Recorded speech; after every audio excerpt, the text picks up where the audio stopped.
connecting streaming software to go live. It's probably already live with our experience. Oh, you think? Oh, yeah. It had like a 3-second buffer. It cannot see us, though, for some reason. Hello? Yeah, there we go. Ah, okay. I think that is buffer, though, because I can see my mouth moving. So The joys of live streaming. You never know when you're actually live. Man, We should just be talking, and then we'll be like, oh, yeah, we're live. Well, We'll be live by now. a lot of people do like the starting soon screen, and I always thought that's kind of corny because if you see someone's live and you click through and you're like, oh, they're live, and it's just starting soon, especially, or like if Yeah. you're watching it after the fact and it's like 10 minutes of starting soon screen, I'm like, that's so tacky. Yeah, they never edited it out, too. I never understood that. Yeah. A lot of churches did that during COVID. With YouTube, it's because it makes it a second video then, so it splits your view numbers if you edit your live, which is the same reason why I don't edit out this part. But anyways, we're live now. We're definitely live now. Welcome. Yes, I could see some buffer time there. It's funny. My mom commented on last week's episode that it took us a long time to get to what we're actually talking about. So I forgot how last week went. Sorry. I don't even remember what we talked about last week. We just talked about like streaming services before we even talked about Andor, and it's all yeah, stuff like that kind of we just go off on. okay. So Anyways, we should probably get to it. let's do real intro. Welcome to the show for sinners and sufferers, where we have conversations about exploring theology, engaging culture, and watching movies and stuff like that, all for weary souls in need of grace. Tonight, we're talking about the members and officers that make up a church, their authority and responsibilities. What is a deacon? What is an elder? And actually, before that, because I read these out of order, we're going to talk about post-secondary education, college. Yes, it's all connected. University, school. It's going to be a good connection. Is school a good idea? Do student loans suck? Is Bible college a scam? All that fun stuff. We're gonna get into it, and then That should be the thumbnail. Bible school is a scam. I considered it, but I was Maybe like, later. is that a little too like contentious? I don't know. Yeah, I'll switch it after the stream and get those clicks. Anyways, as always, my name is Cody. And my name is Kyle. And here's the intro.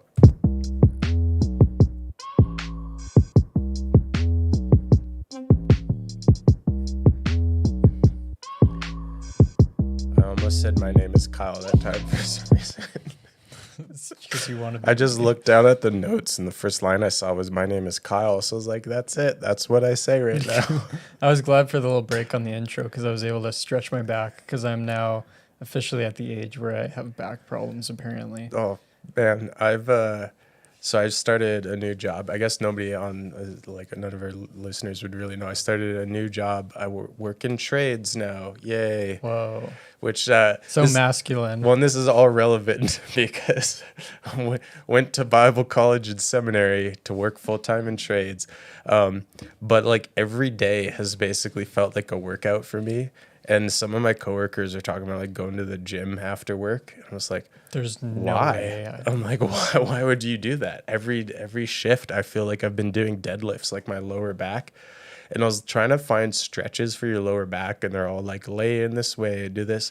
You can't stretch your lower back. I don't believe it. There's just no way. If your lower back needs to be stretched, there's no hope.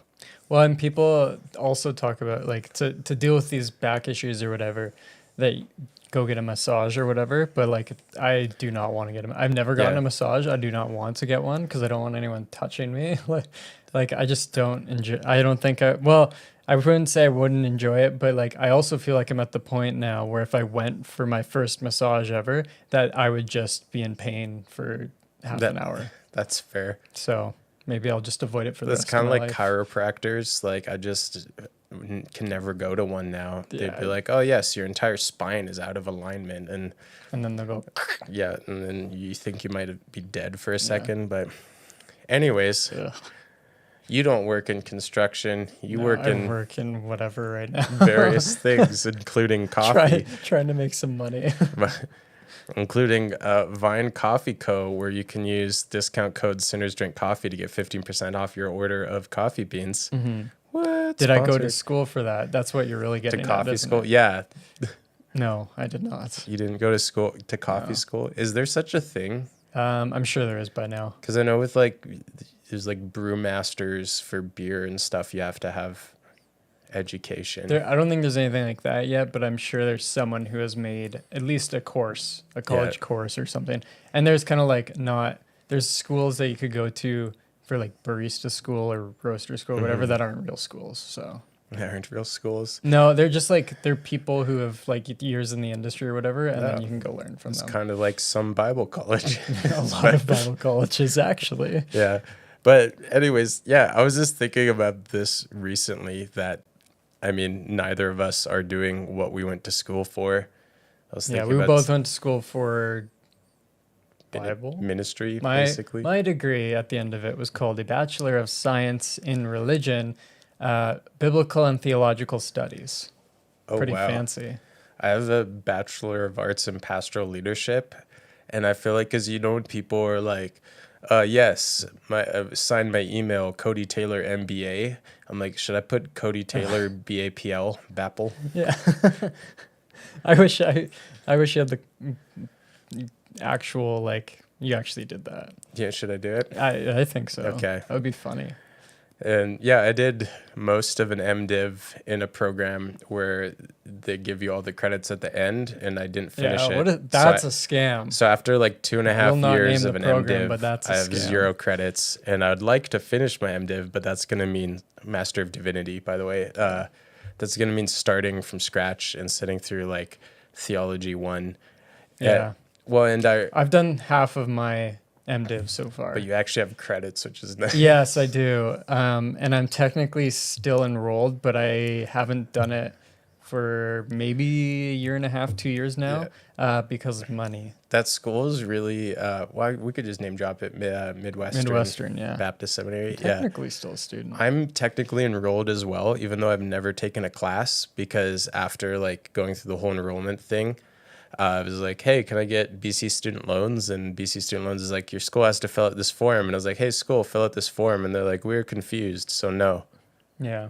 So I'm enrolled, but I don't have money, so I'm not going to school. It's a struggle going to an American school as a Canadian. Yeah. It would have been nice, though, because it's online, which is nice. Because, I mean, we're just kind of limited by what's close to you otherwise. Yeah. But the downside of it is the Canadian dollar is plummeting as we speak. Yeah. It was never good when I started. It's even worse now. And they don't have any scholarships for people like us, so for Christians. Yeah. Well, and it's hard to, even when I like talk to Student Loans BC and stuff, when I guess I could probably, I don't know how much longer I have to be here to be an Alberta resident to qualify for Alberta student loans. Maybe they're more chill. Maybe now. They're kind of like a Bible Belt of Canada in some ways, so maybe they'd be chill. But I'm always like, yeah, can I get loans? And like the whole idea is they're giving you loans knowing that it's equipping you for a career so that you can make money and pay them back. Yeah. But then I'm like, hey, can I get loans to learn about the Bible? Yeah. It just silent.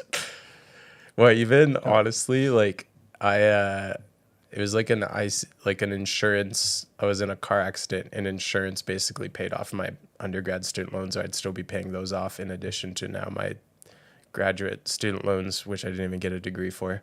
Yeah, that's great, isn't it? But it's the endless cycle of student loans. Yeah, I mean, so we could talk a little bit about whether college and university is a good idea in general, but I think specifically for like Bible school, well, and I'll say, actually, let me throw it to you this way. Do you wish you did something else instead of Bible school? I learned a lot of valuable lessons at Bible school. Okay, I'll say this. My first year of Bible school, I went to a 1-year program because that's all I was planning to do. Yeah. Semi-accredited. I did get some credit for it, but it was kind of like advanced standing.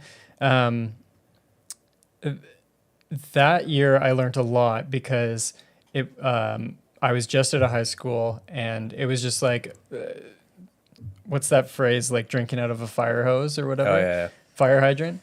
It was like that, and like we read through the whole Bible. We were supposed to, And we did classes like all the time and everything. So in that year, I learned a lot Yeah. about the Bible.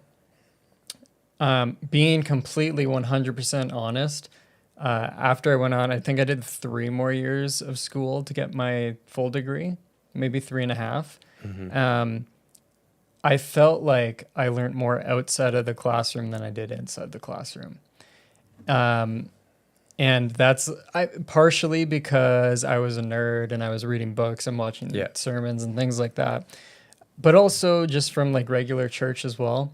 I personally felt like I didn't learn as much as I should have in that degree. So far, my experience with Midwestern and seminary, I have learned a lot through every class. Yeah. It's been very good. Like seminary level courses have been very good and very beneficial. So do I regret it? No, not necessarily. Do I think people should do it? Maybe not. Because, and the reason is, I think we're going to get, and maybe this is one of your other questions. I think we'll get into this. But I don't think that an undergraduate should be required of a church staff member. I think it's beneficial. However, it seems like in today's climate with churches, more of them want you to have like an accounting degree or something like that, because they make you do the budget for the church and everything. So it would almost be more beneficial for you to have that. But I think it's good to have other skills like that. So I would probably say that that's a good option, because with most seminaries you can get in if you have an undergrad. Yeah. So I think you really lean into your personal study and get involved in your church. And then that can go on your resume as well when you're applying for churches and you have references. And then you have a degree in that. Also, I think that's probably a pretty good way. You can go. You can go ahead. You're just going. You're going to do the whole episode.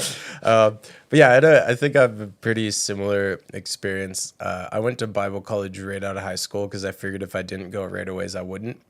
And in like the town where I grew up, a lot of people that stayed there, if you start working for the mill, it sucks for the first few years, but then once you really get into it, you're making that trades money and it's really easy to get comfortable. And I just figured if I didn't go to college right away, I wouldn't. And I think my first year was probably one of like the worst for me, because like really it was in my third year and I did 4.5 as well, total, because I took an extra semester. In my third year is when I really was like, I feel like I'm finally mature enough to learn from this. It's like I finally met the point that I'm committed to going to my classes on time and all this stuff. And like I tried hard my second year, but it's just something like it's just what like I almost should have taken a gap year or whatever you call it. But yeah, similarly, I feel like my undergrad experience, my Bible college experience set me up to be able to learn more. Like if you read higher level texts and books and stuff, they often use a lot of language that the average person wouldn't be familiar with, that I only know because of that undergraduate degree.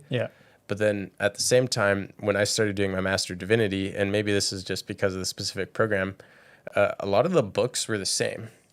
Like the Millard Erickson's Systematic 3 or whatever, which is a worthwhile. Like he always does like, here's this view, and here's my third view that's wacky. But then his representation of the two views that he doesn't agree with are always like really thorough, and it's good for deciding.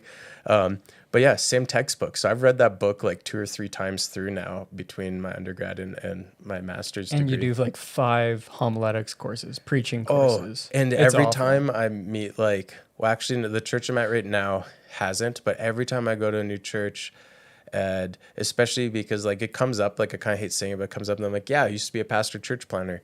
Then they're always like, oh, we have this preaching seminar, go to this preaching course. I'm like, I have done so many. Like the thing that's holding me back from being a better preacher is lack of experience, not lack of models and like being spoken to. But yeah, I think in some ways, I don't know that would have ended up where I did if I didn't do undergrad. But in some ways, I wish that I had done like a computer science degree or something that could get me, I mean, especially now that I'm not working at church, like something that would have got me a real job, because you just need any undergrad to get into a seminary, a master divinity program. And even, like I know a lot of pastors with business degrees.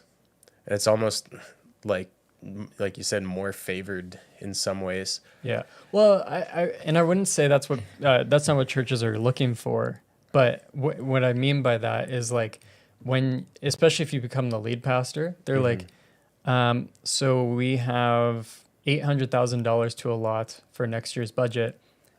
Please do your work. And it's like, why are this guy, like I went to Bible college for 4 years. I'm not an accountant. The accountant should do that. Yeah. But for some reason, the pastor usually has a big say in the budget.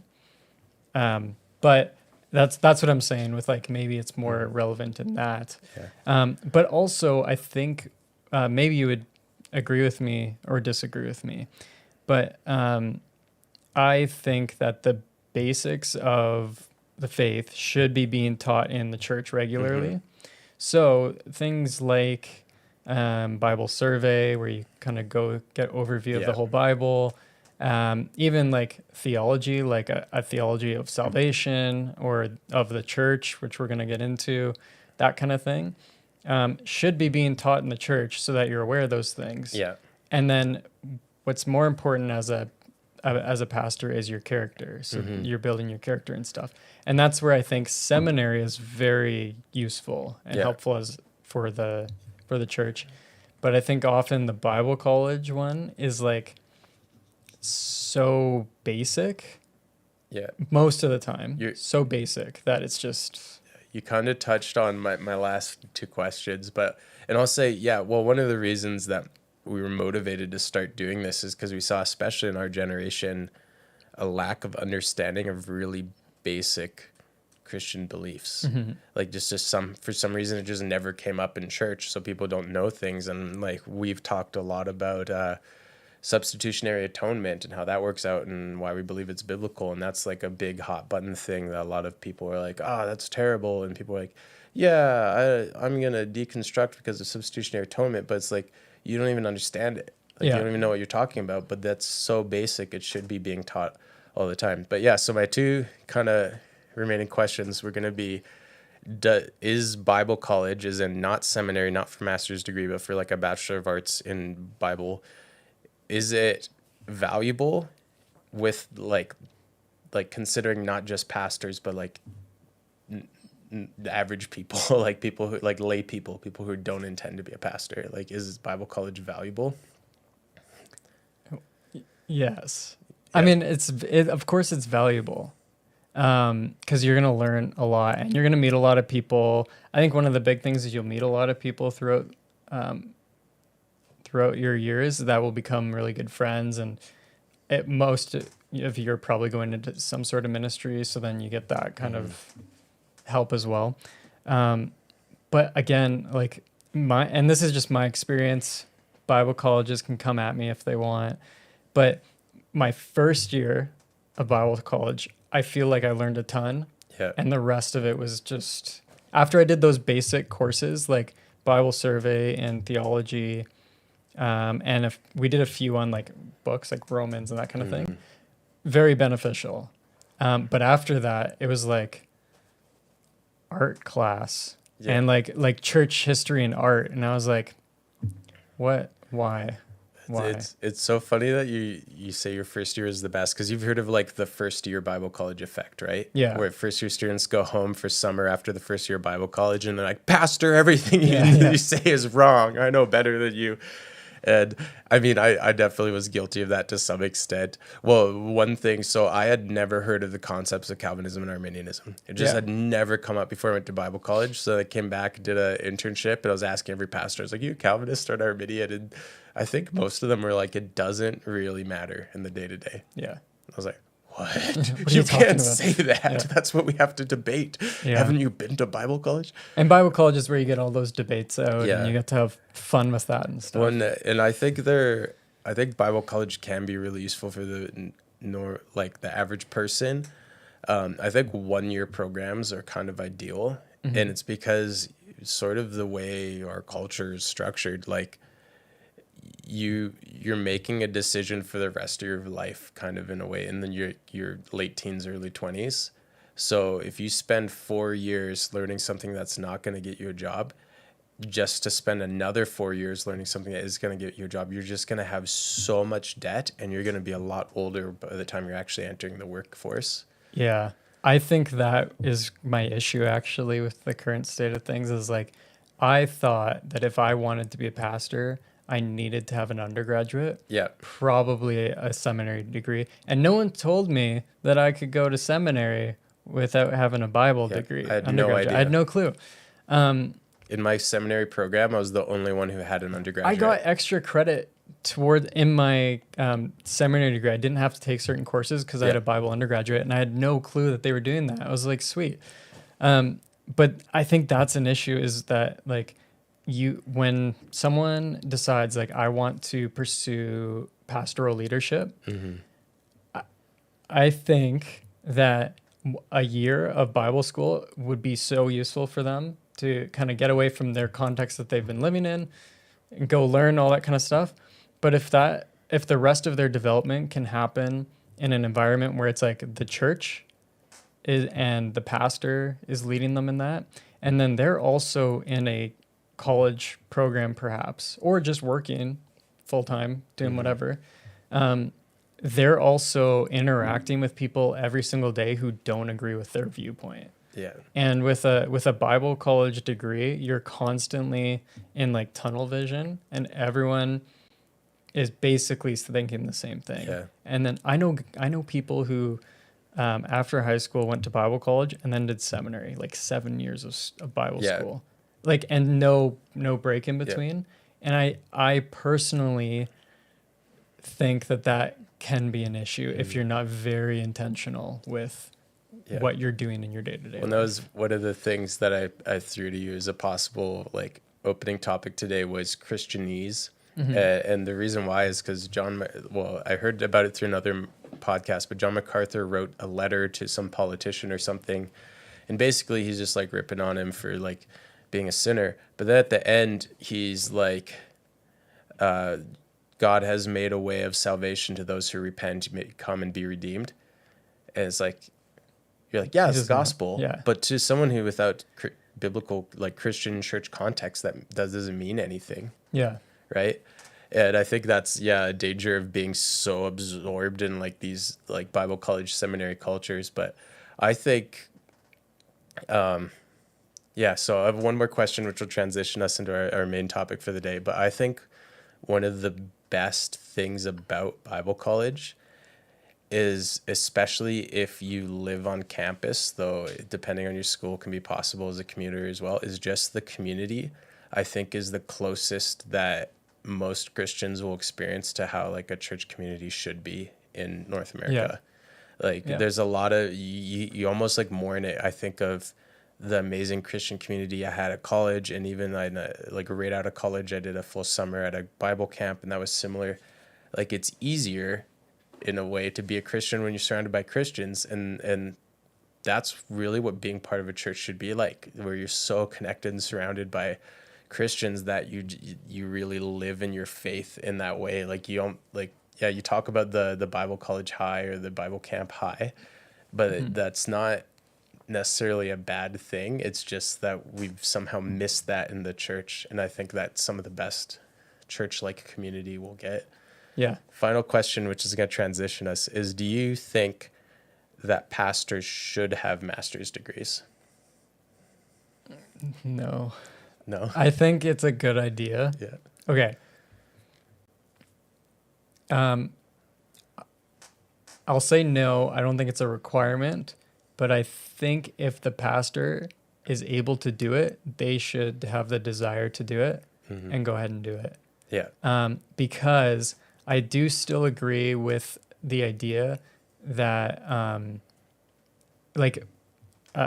I've heard in years past that the pastor was supposed to be like one of the most learned people in his church. And that's one of the ways he led was through education. And I think that a pastor should be wanting to pursue more education and to learn more for the benefit of their church. Mm-hmm. So I don't think it should be a requirement, because I think the requirements, which I think we're talking about. Yeah. That's why it's a transition I'm pretty sure it gets question. down there, yeah. The requirements are set out very clearly in Scripture, and it doesn't include a master's degree. Mm-hmm. However, I think they should, if they can do it, if they can pull it off and they can pursue more education, even just like auditing classes, I think that should be a desire of the pastor. Yeah. I kind of flipped on it in the last couple of years. I used to think that the idea of like pastors that don't have a degree seemed so dangerous. Mm-hmm. And now not so much. One part of that is because of someone who's been like a mentor, Sean, who has almost no formal education, but it just is so zealous to be reading and studying and learning that he has probably more understanding than a lot of Bible college grads. Yeah. I think the knowledge should be evident. Yeah. I mean, like, you'll know, like someone like Sean, you can tell he's spent the time. I think the biblical model we see with Paul is that when he comes, and I mean, it was also pretty intense because he had literally been killing Christians, but when he's like, all right, I saw Jesus, I'm in, he spent time learning under the other apostles. Mm-hmm. So I think that's sort of what we've done. And that's where a lot of things like the program that I was in, what they're really zealous about is this idea of churches training leaders. Yeah. Like pastors should be training pastors. And I'll even go so far as to say that if you're a pastor who doesn't care about training leaders, you're in the wrong, and you should be searching your heart over that. But I think that's where we've almost tried to like, what's the term? Like externalize, like hire out, subcontract out the training of our leaders to the schools instead of denominations. Yeah, instead of doing it within our churches and our church communities. I will say, I think there's a certain group, and widely, I mean, maybe the church as a whole, but is getting better at that. And there's a lot more programs being led by pastors of churches to do that kind of thing. But it also ruffles feathers of seminaries who are run by denominations. Well, I'm going to hit this transition sound while I try to figure out where I set down my Bible. I would like theology. I would like theology. I would like to propose theology. There is a comment I'll read while you're getting back into place. It used to be that you had to get a Bible college degree in order to attend seminary. So the fact check. That's correct. So that makes sense why it is. But I think now, I don't know why that would have changed.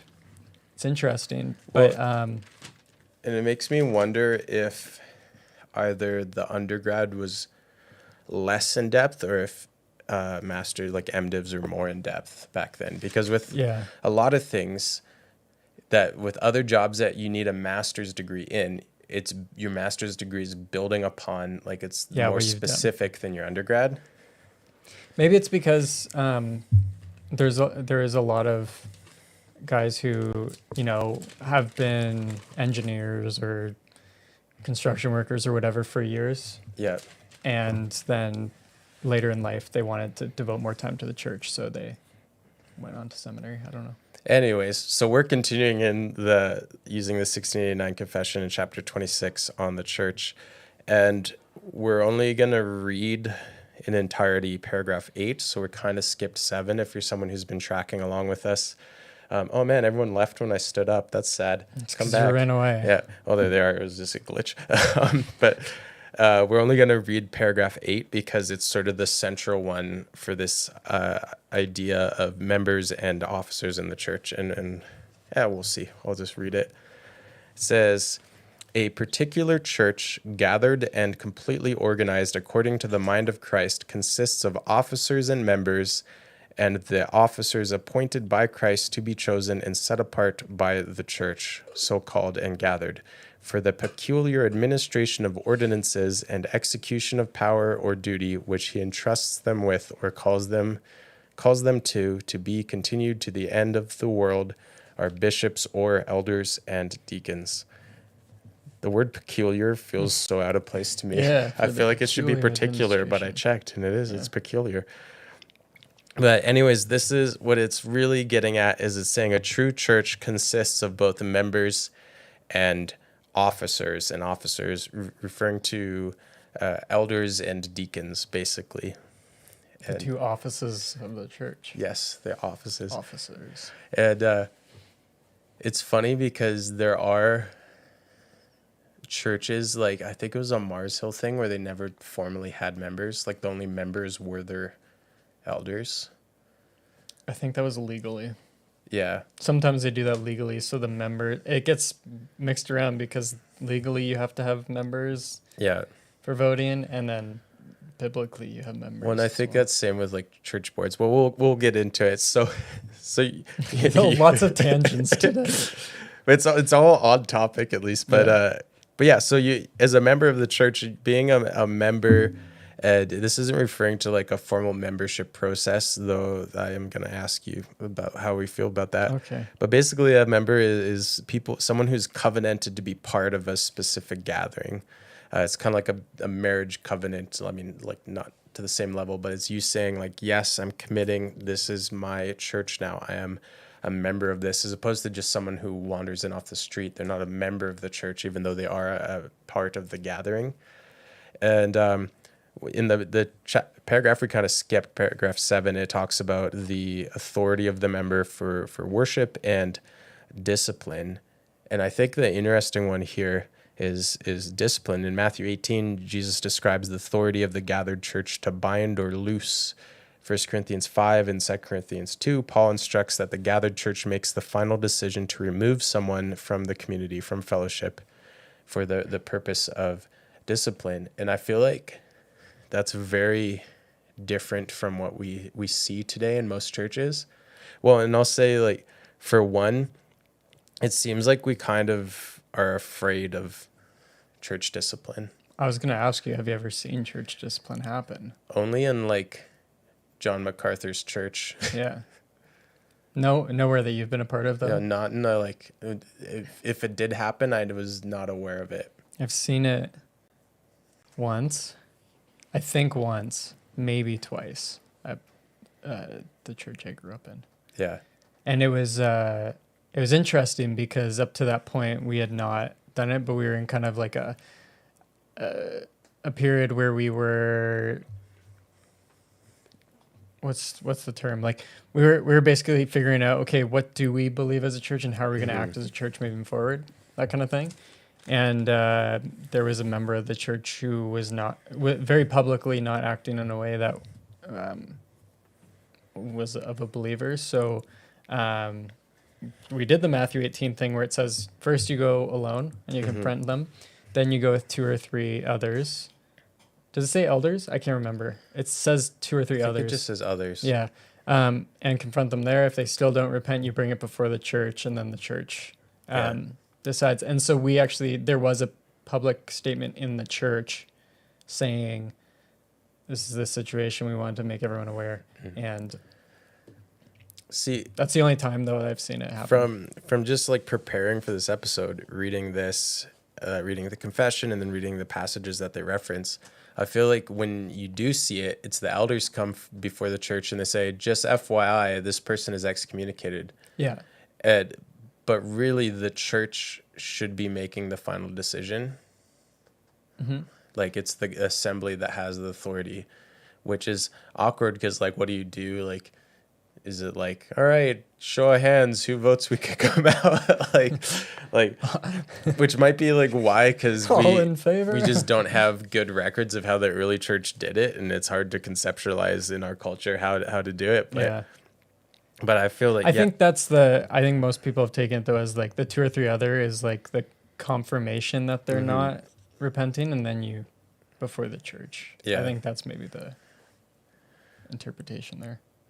But yeah, so the church is members. Well, and I guess even in that your authority to discipline is in that you're enforcing it essentially if someone's being set aside for a time. And the goal of discipline is always repentance and reconciliation. Like there's no one who's just like forever be damned now because of your sin. Like the goal is always repentance and reconciliation. But as members, you're in the position that like you could choose to completely be like, nah, I'm going to continue to meet with this person, invite them to my community group or whatever.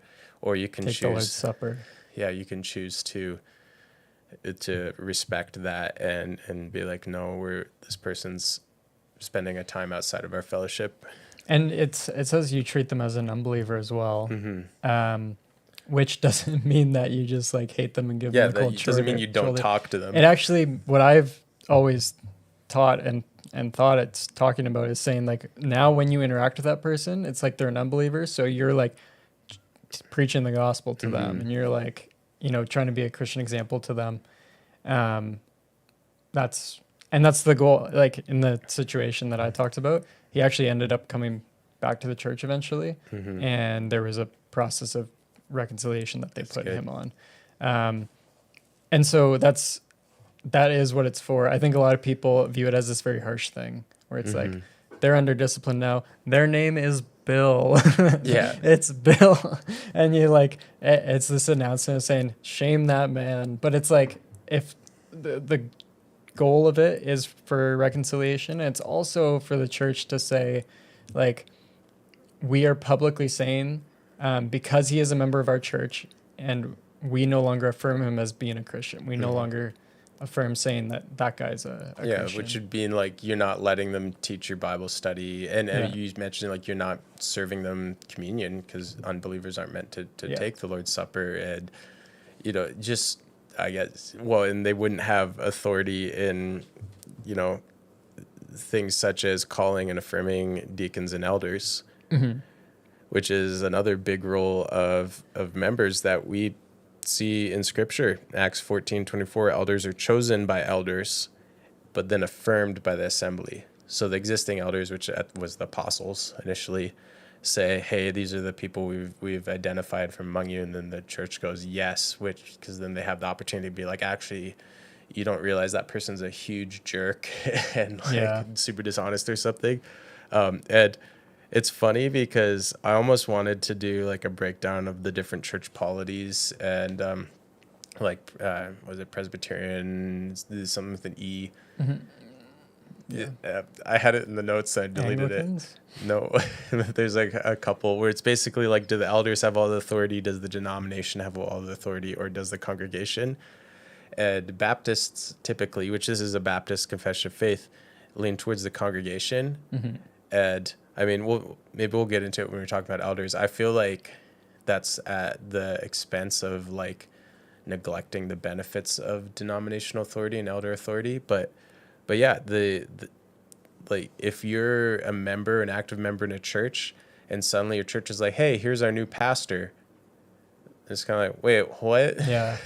You should always. Well, and the confession actually says, what's the wording? It says something about exercising their suffrage.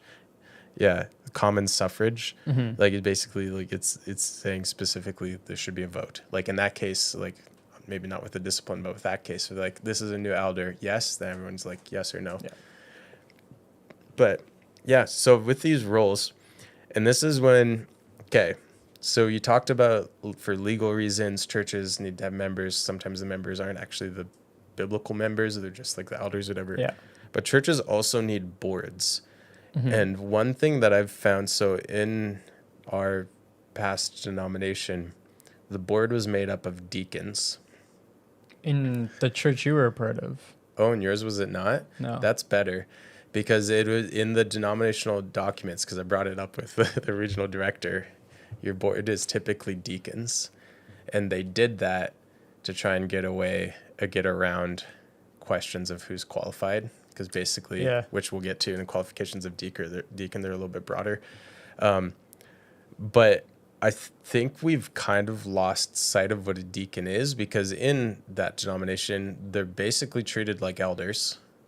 Yeah. In like most ways treated like elders. But then in a lot of elder-led churches, they never even mention deacons. because the elders oftentimes are just basically deacons. Yes, functioning Like as in the church I was a part of, I felt like a lot of them, great guys, but like deacons, not elders. And I even I even questioned at one point. I was like, well, this is what an elder's supposed to be. We were talking about it. And I was like, they're supposed to have this requirement, this requirement, this requirement. And they're like, someone was like, well, I don't think this person's able to teach. And I was like, Yeah.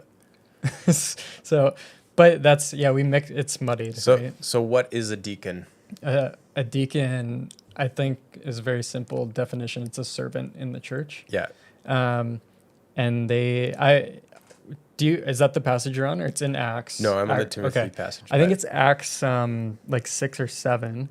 It says that they appointed deacons to like wait tables and do kind of the work of that. Acts 6. Acts 6, yeah.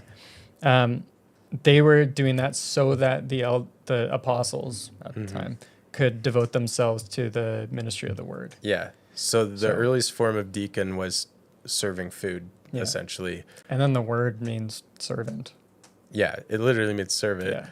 Yeah. So they were servants. Just taken and made it. So a deacon is more about like the physical needs of the church. So it's almost like if your church does like a soup kitchen, or if your church has like, I don't know what you call it, but like a mercy ministry where you like provide like, well, and I've done that when I was a pastor. We like brought a washing machine to a single mother who needed a washing machine, stuff like that. Like that is prayer ministries. Yeah, that is deacon work. That is what deacons are called to and charged with. And there is qualifications. They're different from the elder qualifications like you mentioned, but there are still fairly similar though. Fairly similar. 1 Timothy 3, starting in like 8 to 12, says, they must be dignified. They're not double-tongued, which I believe means liars or like dishonest. They're not addicted to wine. They're not greedy for dishonest gain. They hold the mystery of faith with a clear conscience. Which basically they have like they care. Yeah. Like they're not. They're caring people. Yeah. And it says they should be tested. So that, again, they're people that in the community have proven themselves to be servants. Yeah. They've proven themselves to meet this criteria. Before, like, you don't just pick random people as deacons, even though it's seen as a lesser role than elders. It's not. It's just a different role. And you might, I don't know how you feel about this, but ESV makes a big boo-boo here in verse 11, where it says, their wives likewise must be dignified. Yeah. It doesn't say that in the Greek. It says the women likewise must be dignified, which seems to imply that it's saying even the women among these deacons. And then he gives, maybe that's like slightly patronizing, because it's like the women especially, they must not be slanderers. But I've understood this passage to mean that deacons can be men or women. Yeah, I agree. Yeah. I think, isn't Phoebe a deacon in the end of Acts? I think so, but no, I'm like not sure. I don't know. I should have brushed up on. I wasn't planning to get into that conversation. I don't really want to talk too much about. That's what we think is that deacons, and that's why there's separation. They don't have the same spiritual authority as elders, and we believe that like men and women can be deacons, servants of the church. Well, I'll even say, so we're not going to get really into like complementarian and egalitarian, because one, it's even for us, it's almost like a sore spot. But I'll say that I personally have studied a lot from both perspectives, and I switched which stance I took. But in that, I don't think I was stupid before I switched. I don't think I was disrespectful or that I wasn't taking scripture seriously.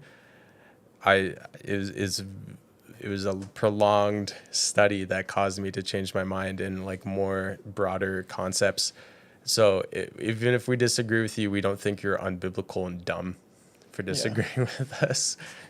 You could be valid, but the next one we can move on to is elders. Yeah. Or pastors. Or bishops. Bishops or overseers. There's so many terms for it. It's insane. Yeah. This one it's a funny one because like, well, what's an elder? So do that first. An elder and pastor are it's the same word, which we'll talk about why we differentiate typically, but it's a person whose work is the pastoring, the leading, the shepherding, the spiritual care of the congregation. In Acts 4, initially it was said that they were devoted to prayer and ministry of the word, as opposed to those meeting those physical needs and those sorts of things. Yeah. An elder, Hebrews tells us that they will give account for their members. So there are people who are committed to the spiritual well-being, the education, and the guidance of their members. Yeah. And that's the role of the elder, and that's how it differs from deacon. We think it's important, not just semantics, but it's actually like the office that they hold and the responsibility they have towards the church as well.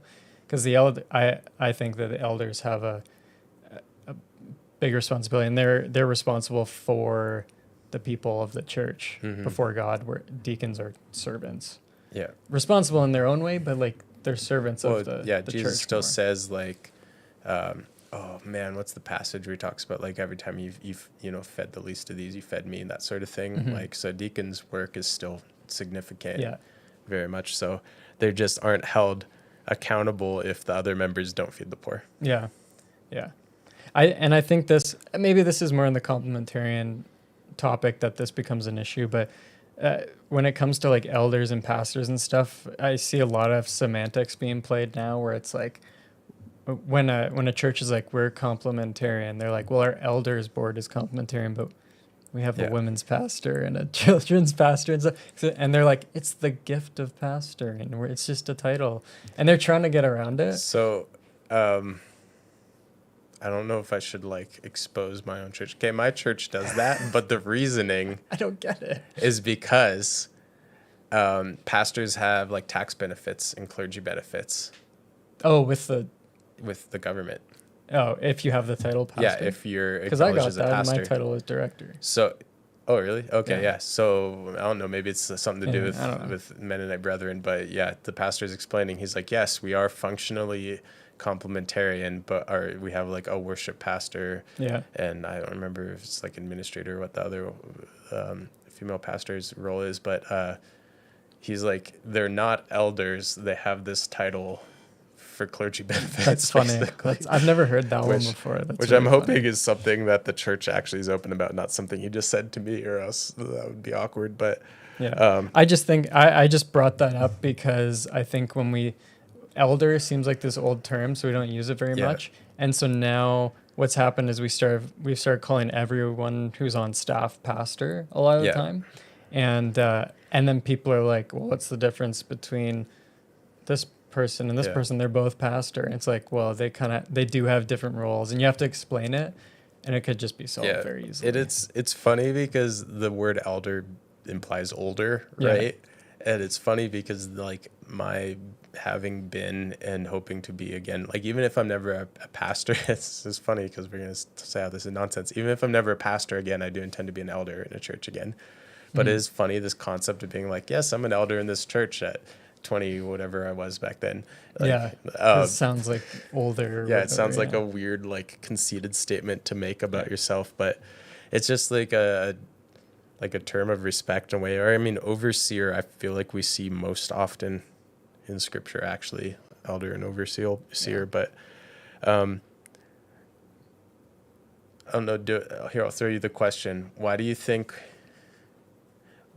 is the reasonable reason to?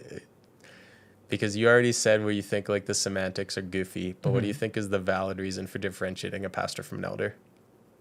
Differentiating one? Yeah. What's a valid reason for it? Yeah. Or is there one?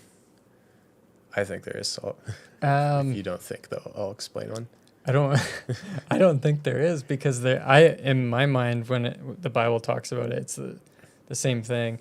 I think I would also say that in our culture, pastor has been the word for biblical elder.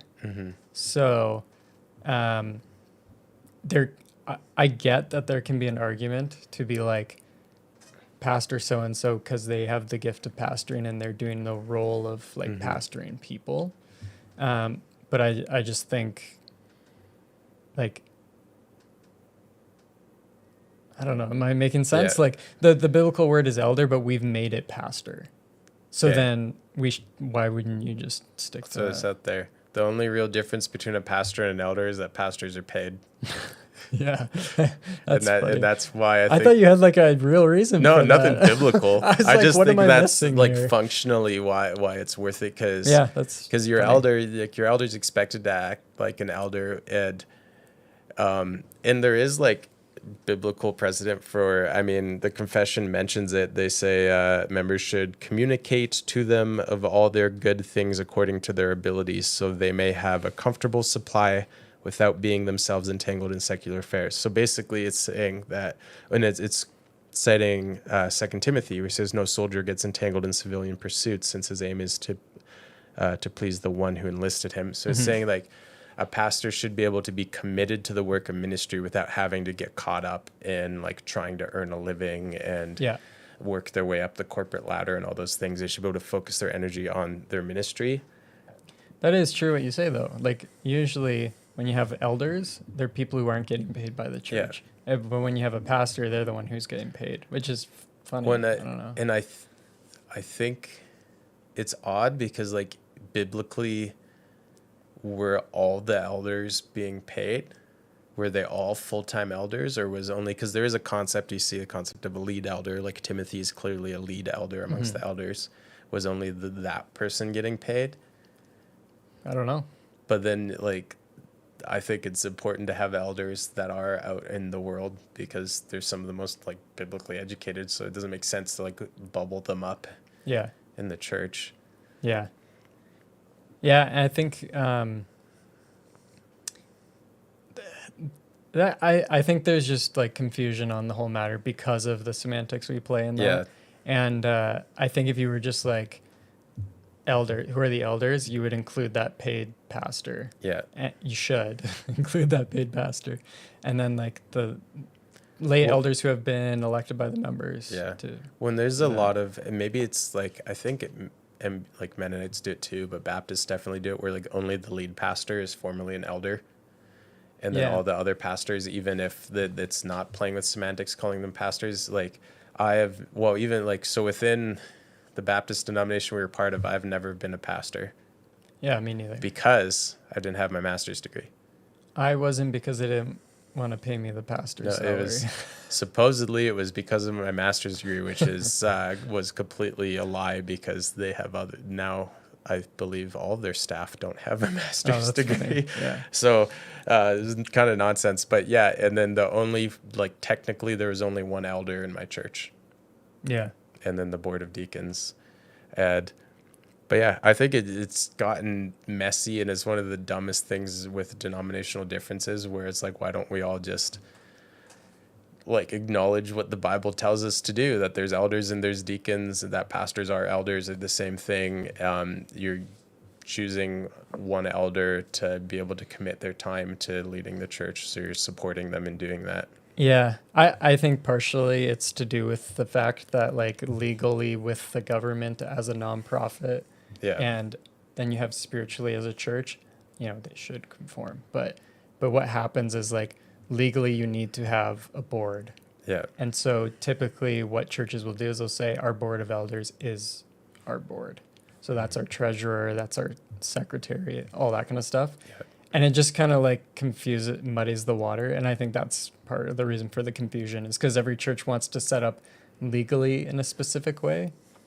But then like actual spiritually how that works out gets confusing. So So we answered all the questions. Our church Nice. is afraid to practice discipline. Yes.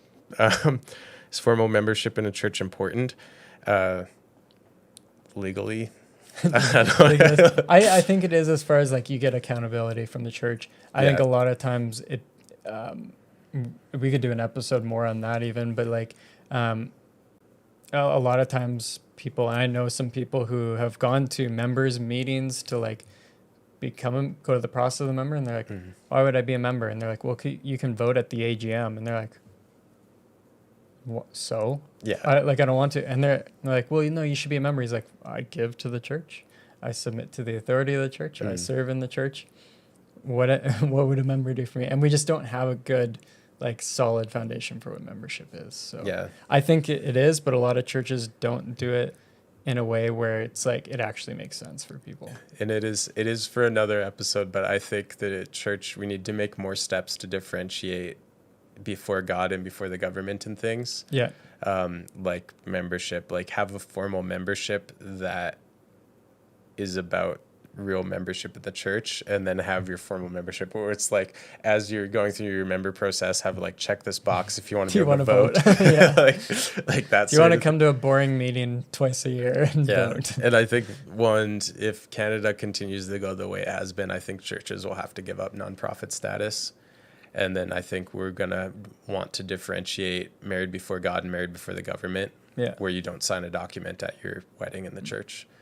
But I think that was basically it. Yeah. Interesting topic today. Wow, we actually still managed to take like the full hour. I thought this was going to be a short one. Yeah. Well, we can ramble a lot, can't we? we went into some directions that I wasn't necessarily anticipating, but I think was good to kind of talk through that, like, tension of church as spiritual and church as like an entity in society. As a non-profit. Yeah. Anyways, well, we'd love to hear. I'll hit the button. I'm going to have to restart this because I have lots to say still. We'd love to hear from you. If, what do you think about the difference between elders and deacons? How does your church recognize these things? If your church has an elders board, do they have deacons? I'm wondering if, like, I don't know if I've ever been in a church that does have both in a, like, real biblical Formal way. Yeah. Do you disagree with anything we said? Do you think we're dumb? There's probably a few people that don't like what we said about, probably. or at least I said about Bible school. Bible school, that's fair. Sorry. Like we always say, we don't think you're dumb for disagreeing with us. We've all changed our mind on things and been humbled in ways. So we want to hear from you and hear your perspective. If you're watching on YouTube, you can leave a comment and we read those. And sometimes we reply. Sometimes they're crazy comments. And we give thumbs up. Yeah. Good job. But yeah, otherwise you can message us on Instagram at Sinner Suffers. We do have a Twitter as well, though we're not really active on Twitter. I actually deleted Twitter off my phone again. I didn't know we had a Twitter. Yeah, we have a Twitter. It follows you. You can email hello at Sinners and Sufferers if you're an email type person. We also have a Facebook page, which has been getting a little bit more activity. If you're listening to a podcast app, why not give it a 5-star? If you're on Spotify, if you're on Apple, if you physically like type out a review like meh, they seem like nerds or something, that actually Apple loves that, and then it'll kind of bump us up the charts, and maybe someday we'll be able to compete with like Joel Osteen's sermon podcast or something. That would be something. I don't know what the biggest Christian podcast would be. If you want to support, join the Discord. That's it. Yeah. And then we can have like live conversation. It's been quiet recently because it has been. I don't know. But it just does that. Yeah, it does that sometimes. But then you can actually chat with us sometimes in real time if I'm not busy digging a hole at work or something. And you can chat with other people in the community as well. If you want to support us, we do have a Patreon, which is like a monthly thing. You can give as little as like $2.50 a month. If we get more people in that, we'd love to do special things with those people, like book studies and stuff like that. But there needs to be enough before it's worthwhile. If you want to give more directly, you can buy coffee from Vine Coffee Co. VineCoffeeCo.com, and use the code Sinners Drink Coffee to get 15% off. And that's Kyle's company, so the money just goes to him, and you actually get something from it. So it's not just like giving a donation; you're buying something, and it's directly supporting. We also have merch, which I always forget about. Oh yeah. I think I'm the only one who owns any of it. But if you go to sinnersandsufferers.com and click shop or store or whatever it says, we have some merch. And then, of course, just share, tell people about it. And this has been a really long outro. I don't know. Did I say extra things? I don't know. What did I say? So, yeah, we love you. Thanks for being here. Bye. Mouse.